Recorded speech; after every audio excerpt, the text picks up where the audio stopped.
Hello again, everybody. We are back in Arizona with some new property up in the northeast part of the state in Apache County. Specifically, people, we're going to be talking about the Hacienda San Juan subdivision, which is a residential area located just west of the quaint small town of St. John's, Arizona. Of course, one of the nice things about this subdivision is that there are far fewer restrictions here than you will find elsewhere in the county. To be clear, guys, that doesn't mean zero restrictions. It just means far fewer. We, however, will return to that topic later in the video. For now, guys, it should be noted that, as is our custom when we have a number of like-type parcels for sale in a small geographic region, the video you're about to watch is going to be more a subdivision-specific video rather than a property-specific video, and it will be posted on every listing page for property that we have in this region from now until the end of time. And of course, as always, guys, we recommend that for those of you interested in buying land in this region who want to dig a little deeper into the features of a specific property, want to compare and contrast one against another, we encourage you, as always, to review the property-specific notes found here at the top of the listing page, as well as the photo gallery at the bottom of the page, which, of course, will feature photos from the specific parcel and, in turn, will help give you better insight into road conditions, utilities, neighbors, so on and so forth. With all that said, people, let's go to the map and show you exactly where these properties are. So, as noted, guys, we're up here in Apache County, which hugs the New Mexico border and most of the eastern end of Arizona. Of course, Apache County is a very rural county. You've got Navajo Nation tribal land occupying most of the northern half.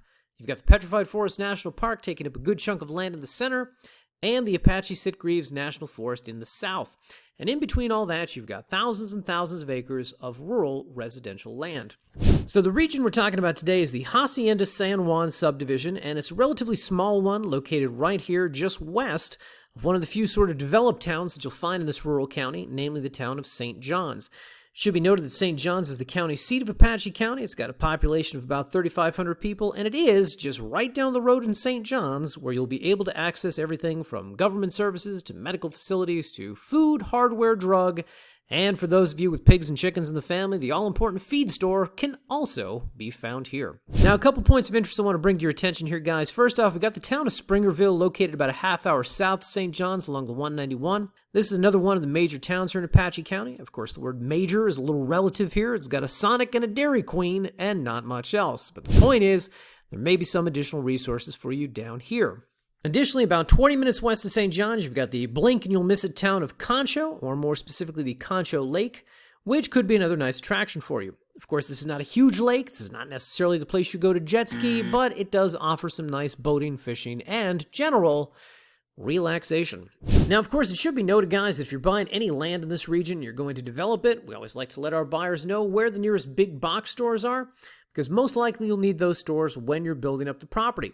So for anything you can't get in St. John's, you'll be glad to know that the town of Show Low over here in nearby Navajo County is located about 50 minutes, that's 50 minutes, from this Hacienda San Juan subdivision.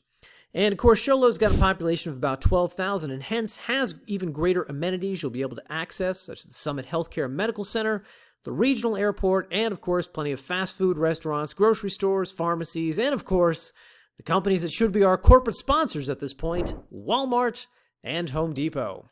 So with all that said, guys, let's talk about this specific area, the Hacienda San Juan subdivision. Now, as noted, this is a relatively small subdivision, occupying really no more than about 2 miles of land from east to west and about a mile north to south. Of course, when we have a sub like this that is this compact, all the properties tend to be very similar and have similar features. That is the case with all the properties that we're listing today, and from what I've seen of the region, most likely all properties that we will list in the future.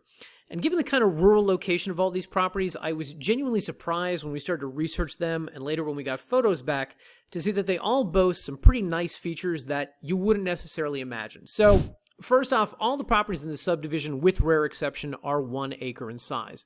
Additionally, all the roads in this subdivision are, and this is actually quite rare, paved. This, of course, makes it a lot easier to get around, particularly when you got a smaller car, or it'll just be a lot smoother ride for your bigger car. Additionally, there are power lines up and down each of the roads out here, which means all the properties we're featuring, and really all of the properties, period, have power at the lot line. Additionally, you will also find underground utilities up and down each of these roads, touching upon or coming close to each of the subject properties. And of course, in an area with paved roads, power, and underground utilities, you will also find a number of developed home sites. And it should be noted, guys, that because a number of the neighboring lots have been developed, you will oftentimes find fencing helpfully kind of dictating one or more of these parcel boundaries. Of course, that won't necessarily apply to all of the lots we're selling, but where it does, it might end up saving you some money on getting the property surveyed and staked. And, of course, it bears mentioning, guys, that all of the land in this region is pretty flat and hence pretty easy to park on, to build on, and hence easier to develop. Of course, I will let you peruse the remainder of the photo galleries on your own time, but as always, we've got the helpful plat maps included in our galleries, along with the overhead drone shots, just to give you guys a better sense of the property, terrain, and the surroundings. And as always, people, we got the cherry on top, the drone video down here at the bottom of the gallery. So with all that said, people, let's talk about zoning and what you can and cannot do with the land. This area is actually a lot simpler to discuss than other places. As we have noted here at the top of the page, there is no HOA in this region, which in turn means there are no annual dues and no time limits on building. Additionally, this subdivision was created without covenants and restrictions, which means you don't even have to worry about that either. Now, of course, just because there are no subdivision-specific guidelines does not mean that the area is without zoning.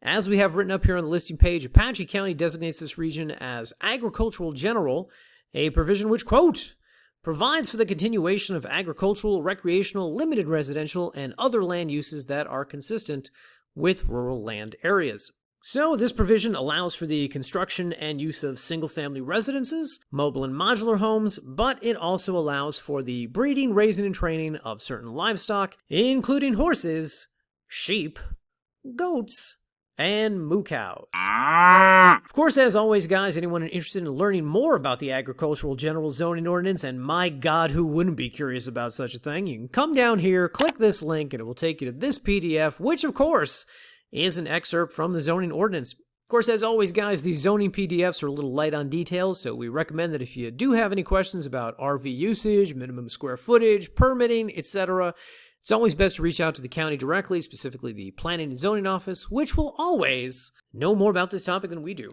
So with all that said, people, if you would like to purchase this property or any of the properties in the Hacienda San Juan subdivision, you'll be glad to know that we have multiple payment options for you. So just come up here to the top of the page, click the Buy Now button, and it'll take you to this secure checkout. Of course, we do not anticipate that the average person can charge $7,500 on a credit card in one shot, or that the average person would want to. So we ask for a non-refundable, people, let me say it again, non-refundable earnest money deposit of $500 just to kind of kick off the process. You give us the legal name for deed, tax address, and down here, agree to the terms of service. Click Next, and on the very next page, you can enter credit or debit card information to complete the purchase. Now, guys, we do actually provide you with a little bit of an option here.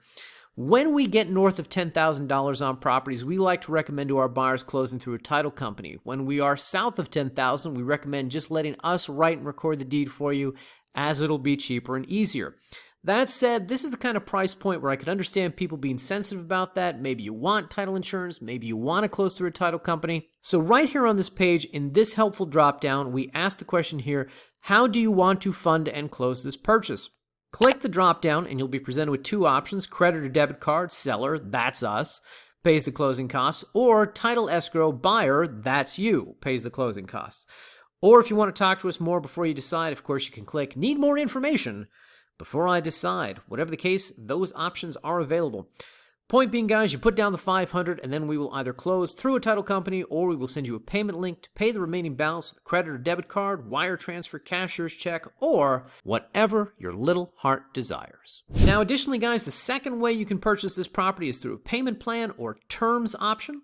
And if you click this checkout right here, it'll take you to this secure page where we will ask for only the down payment, and then we'll set up a recurring payment plan to be charged once a month. Now, of course, we don't do a lot of financing on the website, but when we have properties like this where a potential buyer is probably going to have to develop the land from scratch, we do like to give you the option to finance, so it does make it a little more affordable, and so you can own the land while you are simultaneously developing it, paying for both at once. Anyway, guys, much like the other form I showed you, on this one we require the same information, legal name for deed, tax address, and then once again agree to the terms of service, and then you can place that deposit. Now, let's pretend for 2 seconds that I went too fast through some of that and you would like to learn more about this process. Fortunately, guys, we got the payment options noted down here on the listing page.